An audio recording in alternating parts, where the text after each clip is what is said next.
ನಿನಗೆ ಈ ಶುಭ ವೇಳೆ ನನಗೆ ಹೂಮಾಲೆ ಗುರು ಇಲ್ಲದೆ ನಾ ಗುರಿ ಮುಟ್ಟಿದೆ ನಾ ಅಥವಾದಿಯ ಈ ಪಯಣ ನಿಮಗಾಗಿ ಅಲ್ಲವೇ ಸೋಲಿಲ್ಲದಲೇ ಗೆಲುವಲ್ಲವೇ ಈ ಪ್ರೀತಿಗ. ಅಥಣಿ ಪಟ್ಟಣದ ಬೀದಿ ವ್ಯಾಪಾರಸ್ಥರ ಗೋಳು ಕೇಳುವವರ್ಯಾರಲ್ಲ.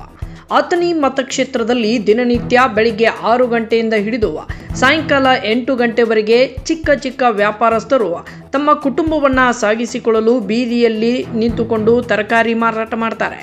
ಇದೇ ತರಕಾರಿ ಮಾರುತ್ತಿರೋ ವ್ಯಾಪಾರಸ್ಥರಿಗೆ ಅಧಿಕಾರಿಗಳು ಅವರ ಹೊಟ್ಟೆ ಮೇಲೆ ಬರೆ ಹಾಕುವ ಕೆಲಸ ಮಾಡ್ತಿದ್ದಾರೆ. ಅಥಣಿ ಗಾಂಧಿ ಮಾರ್ಕೆಟ್ ಅಂದರೆ ಸಾಕು, ಇದು ಒಂದು ಪೇಟೆ. ಭಾರಿ ಮಟ್ಟದ ತರಕಾರಿ ಮಾರಾಟ ಮಾಡಿಕೊಳ್ಳುವ ಪೇಟೆ ಇದಾಗಿದೆ. ಈ ಪೇಟೆ ಬಹುಕಾಲದಿಂದ ಇತಿಹಾಸದ ಪುಟದಲ್ಲಿ ತನ್ನದೇ ಆದ ಹೆಸರನ್ನ ಮಾಡಿಕೊಂಡಿದೆ ಅಂದ್ರೂ ಕೂಡ ತಪ್ಪಾಗೋದಿಲ್ಲ.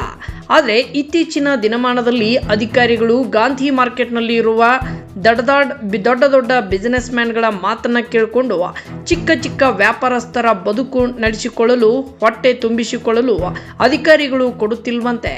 ಇವರೇನು ರಾಜಕಾರಣ ಮಾಡಲು ಬಂದಿದ್ದಾರೋ ಇಲ್ಲ ಬಿಸಿನೆಸ್ ಮ್ಯಾನ್ ಗುಲಾಮಗಿರಿ ಮಾಡಲು ಬಂದಿದ್ದಾರೋ ಜನರು ಇವರಿಗೆ ಶಾಪ ಹಾಕ್ತಿದ್ದಾರೆ. ಅದು ಮೊದಲೇ ನಮ್ಮ ದೇಶಕ್ಕೆ ಕೊರೋನಾ ಅನ್ನೋ ರೋಗಕ್ಕೆ ಸಾವಕ್ಕೆ ಆದ ತುತ್ತು.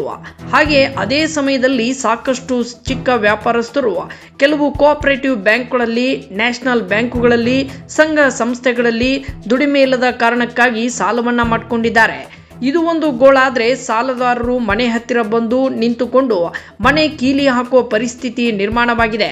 ತಾವು ಮಾಡಿದ ಸಾಲಗಳನ್ನು ತೀರಿಸಿಕೊಳ್ಳಲು ಮಳೆ ಅನ್ನೋದೇ, ಅದೇ ರೀತಿ ಕಸಾರ್ಕಿ, ಅನಾರೋಗ್ಯವನ್ನು ಎನ್ನದೆ ಬಿಸಿಲು ಮಳೆಯನ್ನು ಲೆಕ್ಕಿಸದೆ ಒಂದೇ ಜಾಗದಲ್ಲಿ ಕುಳಿತುಕೊಂಡು ನಿಂತುಕೊಂಡು ವ್ಯಾಪಾರ ಮಾಡೋರ್ಗೇನೋ ಗೊತ್ತು ಅದರ ನೋವನ್ನು ನಮಗೆ ಗೊತ್ತು.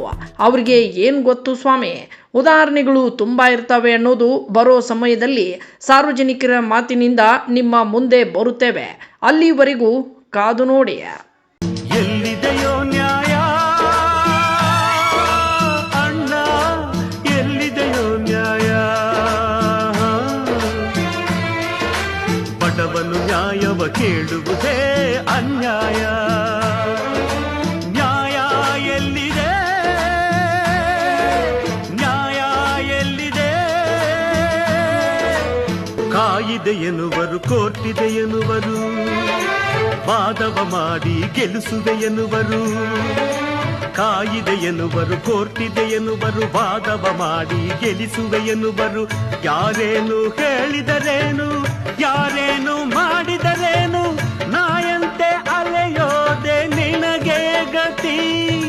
ಮಾತಿನ ಮಲ್ಲರ ವಾದಕ್ಕೆ ಎಲ್ಲರ ಮನವೂ ಸೋತಿರೆ, ನಿಜವೂ ಸೊರಗಿರೆ. ನ್ಯಾಯ ಎಲ್ಲಿದೆ?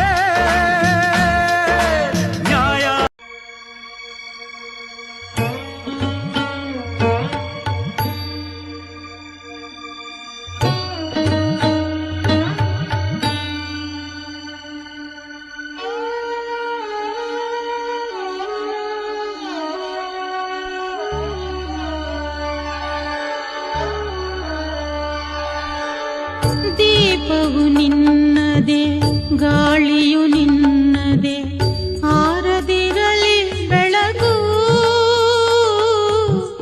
ಕಡಲು ನಿನ್ನದೇ, ಹಡಗು ನಿನ್ನದೇ, ಮುಳುಗದಿರ